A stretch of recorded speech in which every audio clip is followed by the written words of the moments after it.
दक्षिण भारत में आखिर क्यों आज भी फॉलो की जा रही है ये प्रथा? साउथ इंडिया में कुछ ऐसी कम्युनिटीज है जिनमें कजन के बीच में शादी होना आम बात है, ये सभी को पता है। मगर इस मैप को ध्यान से देखिए, तब आपको नॉर्थ इंडिया और साउथ इंडिया में बहुत बड़ा फर्क नजर आएगा।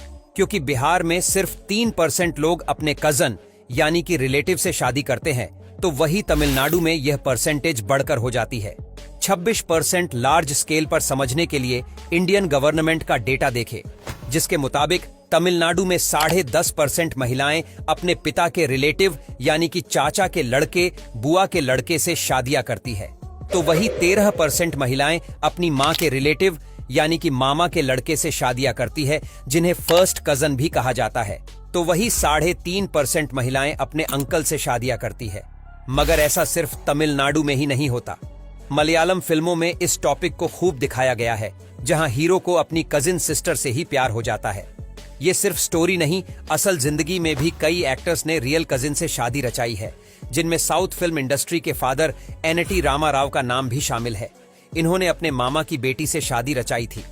उत्तर भारत में रहने वाले हम जैसे लोगों के लिए यह बात काफी बड़ी है, मगर साउथ में यह कल्चर काफी समय से चला आ रहा है। हालांकि यह कल्चर लेकर आता है अपने साथ कोरोना से भी बड़ी महामारी ड्यूरिंग हिस्टोरिकल ग्रेजुएशन। ऐसा ही एक टॉपिक्स सामने आया था, जिसमें मुझे पता लगा कि 15वीं शताब्दी में इस कल्चर की वजह से पूरी जर्मन रॉयल्टी का ही नाश हो गया था। हम वीडियो में आगे जानेंगे। इन कजन मैरिज के लिए एक स्पेशल टर्म यूज किया जाता है, जिसे कहते हैं कंसेंटनेस। तो चलिए जानते हैं आखिर इन मैरिज की जड़ क्या है और क्या होती है कंसेंटनेस मैरिज। ब्लड रिलेशन शेयर करने वालों के बीच शादी करने को कंसेंट मैरिज का दर्जा हासिल है। साउथ इंडिया में पिछले 2000 सालों से द्रविडियन हिंदू यह कल्चर फॉलो करते हुए आ रहे हैं। According to research Deccan 1013, south India में 30% शादियां कजन मैरिज होती है, जिनमें से 20% शादियां कजन अंकल में होती है, जैसे मामा और भतीजी। इस रिसर्च पेपर ने शादियों के परसेंटेज को जिलों के हिसाब से भी बांटा था, जिसमें तमिलनाडु के रामनाथपुरम में लगभग हर दूसरी शादी कजिन मैरिज थी। मगर तमिलनाडु अकेली ऐसी जगह नहीं है जहां शादियां होती है। इस मैप के जरिए समझिए, इन इस्लामिक देशों में शादियां और भी ज्यादा पॉपुलर है। तो चलिए जानते हैं कि मुस्लिमों में यह ट्रेंड क्यों है। Islamic society of north America के प्रेसिडेंट बताते हैं कि मुस्लिम सोसाइटी में फर्स्ट कजन के बीच शादियां हो रही है। प्रॉफिट के टाइम से बताते हैं कि प्रॉफिट की 6 बीवियां थीं, जिनमें से 2 उनकी बायोलॉजिकल रिलेटिव थीं, तो वही उन्होंने अपनी बेटी की शादी भी अपने ही कजिन से कराई थी।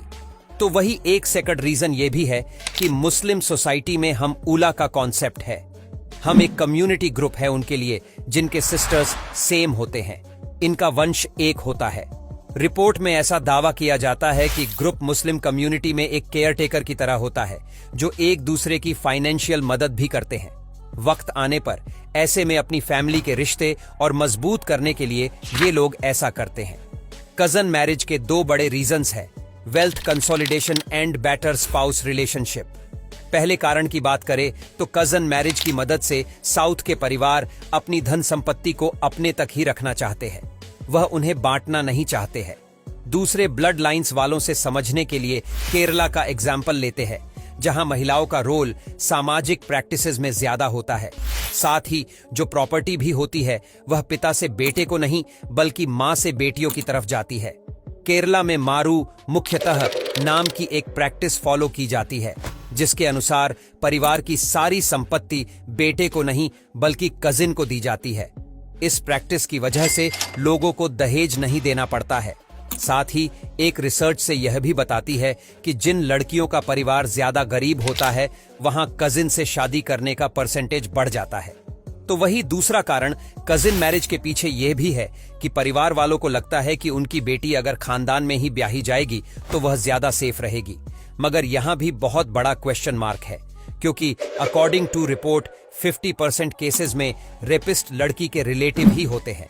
वेल क्वेश्चन राइज, इनकी आंखें नॉर्थ इंडिया में हो रहे कजन मैरिज क्यों नहीं दिखती है? तो चलिए जानते हैं कि साउथ के लोग ही मामा भांजी में क्यों शादी करवा रहे हैं। इसके पीछे का कारण है उनका Dravidian culture. Dravidian culture in cousin marriage को ज्यादा प्रमोट करता है। द्रविडियन उन लोगों का कल्चर है जो साउथ इंडियन बोलते हैं। जैसा कि साउथ इंडिया में एक रीसेंट रिसर्च की गई जिसमें साउथ के एक विलेज को हब बनाया गया, तो वहां नोटिस किया गया कि यहां बचपन में बच्चों को समझाया जाता है कि आखिर कैसे उनके ब्लड रिलेटिव अलग है। सिर्फ खून से ही यहां रिश्ता नहीं नापा जाता, इनके अपने लॉजिक होते हैं। इस गांव की थ्योरी के मुताबिक एक लड़का अपने बाप के ज्यादा करीब होता है अपनी मां की तुलना में। उसी तरह एक बेटी अपनी मां के ज्यादा करीब होती है। ठीक उसी तरह दो बहनें आपस में ज्यादा अच्छा रिलेशन बॉन्डिंग शेयर करती हैं इन कंपैरिजन टू ब्रदर्स। इसीलिए ही इस गांव में माना जाता है कि दो भाई के बच्चे या दो बहनों के बच्चे ज्यादा रिलेटेड है एक दूसरे से। पहली कैटेगरी को पैरेलल कजिन कहा जाता है, दूसरे कैटेगरी को कहा जाता है क्रॉस कजन।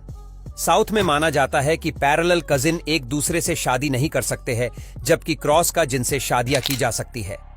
आसान शब्दों में कहे तो अगर आप परिवार की महिला की बच्ची है तो आप अपनी मौसी के बच्चों से शादी नहीं कर सकती है, जबकि मामा के बच्चों से कर सकती है।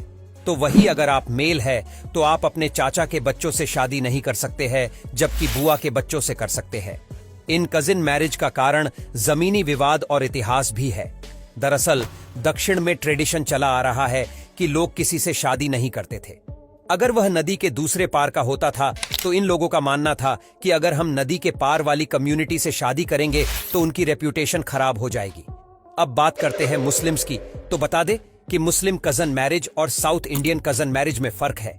हिंदू में क्रॉस का मैरिज पॉपुलर है, तो वही मुस्लिम्स में पैरेलल मैरिज ज्यादा होती है। जस्ट लाइक साउथ इंडियन, हिंदुओं में 20% कजन मैरिज होती है, भांजी या फिर भतीजी में, जबकि मुस्लिम कम्युनिटी में कई ऐसे इंसिडेंट्स हैं जिन पर भांजी भतीजी से शादी करना अलाउड नहीं किया गया होता है। नॉर्थ इंडिया में ऐसी शादियों को पाप माना जाता है। इसका मेन कारण है गोत्र सिस्टम इस्लामिक स्पिरिचुअल फ्री। अगर आप हिंदू समाज से है तो आपकी एक कास्ट भी होगी, उस कास्ट में आपके गोत्र होंगे। उत्तर के हिंदू मानते हैं कि एक ही गोत्र में शादियां नहीं की जाती, क्योंकि एक ही गोत्र वालों के पूर्वज एक ही होते हैं, तो उसके हिसाब से भाई बहन हुए। साथ ही उत्तर के साधुओं ने भी बहुत पहले बता दिया था कि एक गोत्र में हुई शादी से जो बच्चा उत्पन्न होता है वो बीमारियों से ग्रसित होता है। तो वही साउथ इंडिया से एकदम उल्टा कल्चर नॉर्थ इंडिया के गांवों में होता है, जिसे जोगिनी कहा जाता है। इसके अनुसार आप अपने गांव में किसी से शादी नहीं कर सकते हैं। कंसेंट मैरिज के बारे में डिस्कस करना इसीलिए जरूरी है क्योंकि कजन मैरिज से पैदा होने वाला बच्चा बीमारियों और नॉर्मल एबिलिटी से पीड़ित हो जाता है। क्योंकि साइंटिफिकली भाई बहन के जीन 50% सिमिलर होते हैं, तो वही अंकल में भी ये परसेंटेज 5% तक मैच करता है। कजन मैरिज जीन्स को करप्ट कर देता है, जिससे बच्चे जन्म से ही बीमारियां लेकर या फिर कोई और दिक्कत के साथ पैदा होते हैं। वही अगर आप किसी और कम्युनिटी में शादी करते हैं तो अपने जीन पूल में फर्क बढ़ जाता है, जो आने वाली जनरेशन के लिए फायदेमंद होता है। बात 15वीं सेंचुरी की है, जब यूरोप का पूरा राजशाही परिवार इन कजन मैरिज की वजह से तबाह हो गया था। इन्हें हैरिसबर्ग के नाम से जाना जाता था। इनके परिवार में 22 शादियों में से 18 शादियां अपने ही भाई बहनों में हुई थीं, जिसकी वजह से उनकी होने वाली संतानें जन्म से ही अधूरी रहती थीं। कुछ उदाहरण आप इस तस्वीर में देख सकते हैं। हैरिसबर्ग अपने ही परिवार में शादियां इसीलिए करते थे ताकि उन्हें राज शेयर न करना पड़े। इन्हीं का फॉर्मूला बाद में मुगल ने अपना लिया था। हाल ये हुआ कि पूरी फैमिली ट्री बर्बाद हो गया। जेनेटिक बीमारियों की वजह से रीसेंट रिसर्च की बात करें तो अब ये कजिन मैरिज कम हो गई है, क्योंकि औरतें ज्यादा पढ़ी लिखी हो गई हैं। उनकी इकोनॉमिक कंडीशंस पहले से बेहतर है, तो परिवार की दबाव की कम चिंता होती है। साउथ इंडिया में हिंदुओं का एक बड़ा तबका इन मैरिज के खिलाफ है। आर्थिक रूप से जो लोग उतने सक्षम नहीं हैं, वो इन शादियों पर आज भी डिपेंडेंट है। आपको वीडियो अगर पसंद आई हो तो लाइक करना ना भूलें। साथ ही ऐसी और जानकारी के लिए फॉलो कर लें। जल्द ही फिर मिलेंगे एक और वीडियो के साथ। तब तक के लिए नमस्कार।